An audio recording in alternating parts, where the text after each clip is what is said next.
আমরা 16ই ডিসেম্বর যে বিজয় দিবস পালন করি, এই বিজয় দিবস আমাদের এমনি এমনি হয়নি। 1971-এ পাকিস্তানের শোষণ নিষ্পেষণের বিপক্ষে আমাদের এই দেশের মুক্তিকামী জনতা দীর্ঘ 9 মাস রক্তক্ষয়ী যুদ্ধের মাধ্যমে 30 লক্ষ শহীদের আত্মত্যাগের বিনিময়ে আমাদের এই বিজয় অর্জিত হয়েছে।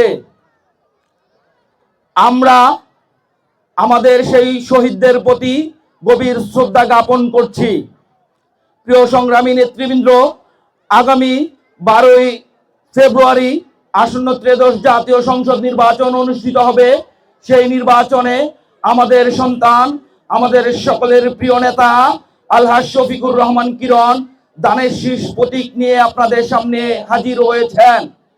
আপনারা আপনাদের সন্তানের সাফল্যের জন্য, আপনাদের এলাকার উন্নয়নের জন্য, এই অঞ্চলের মানুষের শান্তির জন্য, এই অঞ্চলে ঘুষমুক্ত বিচার ব্যবস্থা চালু করার জন্য, এই অঞ্চলের মানুষের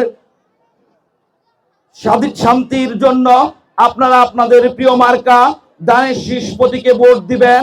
আপনাদের সন্তান আলহাজ শফিকুর রহমান কিরণ আপনাদের সকল বিপদ আপদে দীর্ঘ 35 বছর যাবৎ আপনাদের সাথে লেগেছিল। সুসময় দুঃসময় কখনোই আপনাদেরকে ছেড়ে যায় নাই, আমাদেরকে ছেড়ে যায় নাই। আওয়ামী ফ্যাসিজমের আমলে আমাদের বিপক্ষে যত মামলা মোকদ্দমা ছিল, সেগুলো আলহাজ শফিকুর রহমান কিরণ সাহেব তার নিজের অর্থায়নে, নিজের শ্রম মেধা দিয়ে সবকিছু মোকাবেলা করেছেন। তিনি আমাদের স্বপ্নের সারথি। এই পূর্ব শরীয়তপুরের উজ্জ্বল নক্ষত্র নড়িয়া সখীপুর জনপদকে আলোকিত করার জন্য এক আলোকবর্তিকা।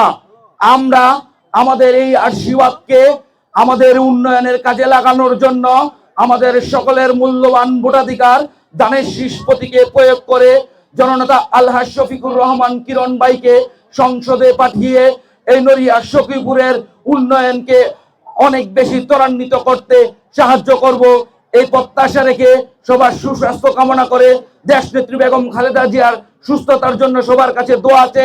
আলহাজ শফিকুর রহমান কিরণ ভাইয়ের জন্য দোয়া আছে, তার দানের শীষ প্রতীক বিজয় হবে, সেই আশাবাদ ব্যক্ত করে আমার সংক্ষিপ্ত বক্তব্য শেষ করছি। আসসালামু আলাইকুম।